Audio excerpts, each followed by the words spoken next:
She is considered one of the few female serial killers in the United States. Aileen Wuornos shot 7 men along Florida's highways between 1989 and 1990. Her claim: she acted in self-defense against sexual assault. The truth was far more complex.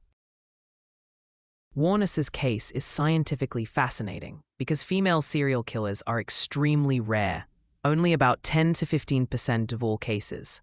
Research shows that women kill differently. They tend to use poison instead of violence, target people they know, and are often motivated by financial gain. Wuornos broke this pattern entirely. Her biography reads like a catalogue of risk factors: childhood abuse, prostitution as a teenager, alcohol and drug addiction, unstable relationships. Psychiatric evaluations diagnose borderline personality disorder with antisocial traits.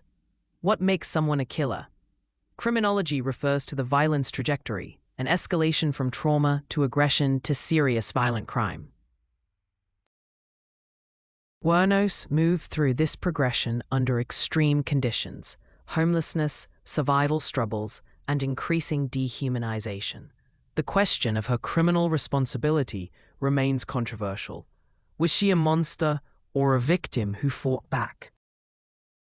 Psychologists stress that trauma explains behavior but does not justify murder. Wuornos was executed in 2002. Her case exposes the dark intersection between societal failure and individual violence.